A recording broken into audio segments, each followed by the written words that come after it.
What's up gamers, DreamcastGuy here, and today I want to try and answer a question that I get pretty often. I mean, almost every single day somebody asks, DreamcastGuy, why do you hate early access games so much? And honestly, it comes down to the fact that I feel like 99% of them are complete dumpster fires. They offer nothing interesting and the game itself is just downright broken.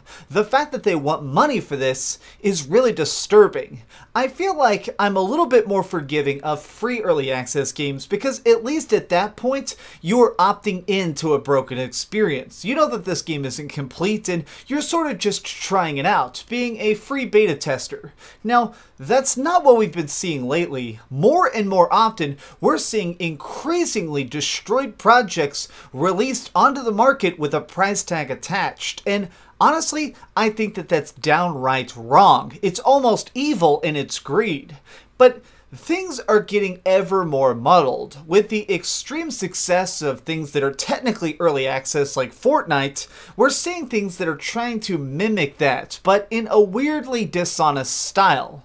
In the last year, I feel like we're now seeing two separate kinds of early access. We're seeing what I like to call official early access, which is games that are very clear that this is a project still being made, that you're buying into something that is going to change and evolve over the course of the coming months. And the other thing is what I call unfinished games. These are things that are definitely early access, but they're not willing to call it early access. Now, the reason I say unfinished games is because they launch it as a full-priced experience, pretending that they have completed everything they need to do, when it's quite obvious that internally they knew this wasn't finished. Just as an example, and I don't want to beat up on this game, this is State of Decay 2, a very, very good game that is unfortunately completely broken by glitches. The core gameplay of sneaking around, gathering up supplies, leveling up your base, and getting different characters that can all possibly die with one big mistake, that is genius, and it's very well balanced. The problem is, no other technical aspects of this are completed in any way whatsoever. Co-op will have your car shooting up into the sky and glitching out. Your characters will sometimes fall through the world and die and cannot be recovered. Even their loot can't be fished out of the freaking ground, so because of it, all the work you did with that character, gone in an instant. Stuff like that disturbs me because they want to try and pretend that this game is done. They want you to spend money for what is supposedly a finished game that is now on store shelves. This is a very new thing, and it annoys me so much because I feel like it's something that's just growing more and more, and it just seems like it's something that needs to be crushed. But people are not only encouraging it, I feel like more and more people are accepting of it. People just say, hey, any game that can be fun will find its own audience. And I feel like that's actually giving way too much slack to bad projects.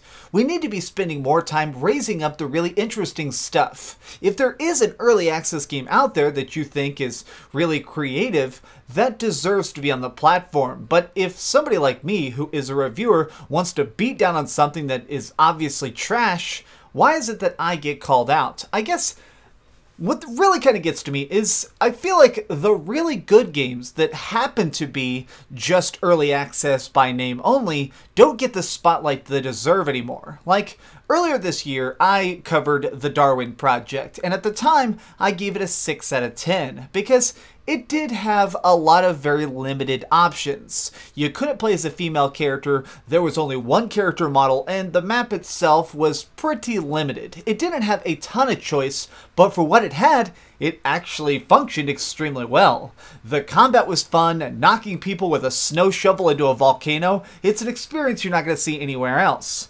But since there are just a bajillion other games trying to flood under the early access banner when really they're paid alphas, it just completely got lost in the shuffle. Now, the reason this just sticks with me so much lately, and the reason I feel like I dedicate myself so much to try and expose the bad business practices of these awful greedy companies sometimes, is because in my free time, I like to read a lot about video game history. I'm very fascinated about the early console wars, about the choices that different big companies have tried to make to ensure that their company would succeed, that their games would not only be the best, but would be selling the best. I've even read stuff that's psychology. This is like a psychology book about how we should restructure society to be a little bit more like a video game. These are both really, really interesting books.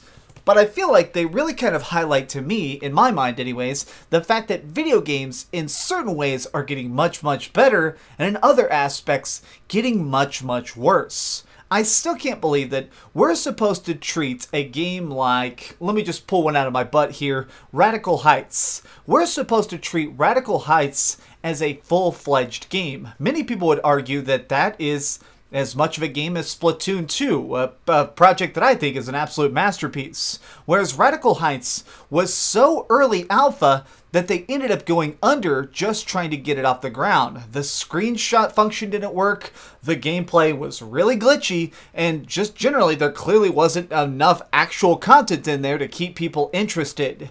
Why is that game at all be considered a full-fledged experience when really it should be lauded as nothing more than a bit of just a greedy mess? Now, I'm not meaning to beat up on Radical Heights specifically just because, well, that company already paid the price. The developers who are working on it spent their last couple pennies trying to get it off the ground, and now, unfortunately, they've all lost their jobs. That's a very sad story, and in this business, making money is not as easy as it sounds. Even if you have an absolutely amazing game, there's a chance that it will completely flop. That's part of the reason I'm not completely against the idea of early access.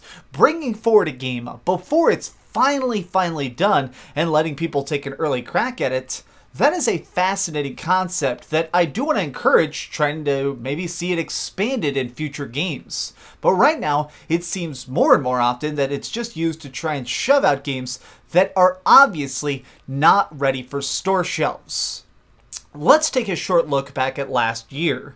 There's another game that came out called Drawn to Death. Now, this was made by David Jaffe, the creator of both God of War and Twisted Metal. Somebody who obviously had a very good head on their shoulders and knew a thing or two about development. But somehow, this game, in my opinion, was, well, a complete dumpster fire. I can't really sugarcoat that. It was supposed to be a hero shooter, but seemed to be missing all the real flavor and things that are actually fun in a game that would be like that. All the character classes were just so freaking goofy, from a cheerleader with a shark hand to a vampire robot. I mean, stuff like that is just too much. But I feel like if they had taken more time to finish it, those concepts could have actually kind of come together. There could have been some glue to the bricks of that house, making it where Drawn to Death could at least be drawn to life. But instead, it completely flopped. He ended up making a last-minute deal with PlayStation to put it up as a free-to-play game through PlayStation Plus, and it was just so bad. I ended up playing it and absolutely hating it. But we're seeing that so often, where people are just so desperate to try and finish their game enough to sell it that they're not worried about its actual awesomeness. They're not wanting to impress you, they're not wanting to impress me, they're wanting to impress our wallets, and worst of all, impress their investors, the people who are paying their bills, to keep them at least in business long enough to come up with DLC and microtransactions. So much of early access is about finding new ways to milk you for money. It's not even about great game design anymore. I suppose when it really comes down to it, the reason I am so hard on this, well, subgenre of gaming is because I feel like as an industry, we can do better. We're in a time that has some of the best games ever made, where titles like Zelda Breath of the Wild could be on a store shelf next to God of War and be right there next to some giant great shooters that are just mind-blowing. But instead, we're having those be on the shelf next to very unfinished games that still want as much of your cash as possible. So I make it a point personally to really kind of harp on that. I feel like it's important to highlight these bad business practices, even if it does get me some pretty mean tweets. But what do you think about this? Are you okay with early access, and where do you draw the line? Are you more okay with the idea of free early access games that are basically just like open betas that last for months at a time, or do you think that it should just all kind of go away? The idea of any paid betas or any paid early access are all, at their heart, quite evil. Let me know your thoughts in the comments down below, and if you enjoyed this video, please give it a thumbs up, share with your friends, and subscribe if you haven't already. But do the biggest favor of all and keep dreaming. Woo, man, this game is bad, and I really wish it wasn't. A lot of people in the Xbox community are really mad that I gave this a 3 out of 10. But look, guys, as fun as this game is to just run around, it's not a great game. So, unfortunately, when they patch it, if it miraculously gets fixed next week, well, I'll be the first to say, hey, it's now a good game. But this right here, nope. Oh, hey, I was just playing a little bit of Grand Theft Auto on my Darth Vader PSP. Are you curious what I'm going to come out with next? Well, if you click this button, you'll be subscribed to be the first to know. Also, if you click over here and here, you can see my latest review and my latest top 10. I promise, it was super good. Or it was really bad, and I'm sure you can just make fun of me in the comments. Either way, it'll be a lot of fun. Thanks so much for watching.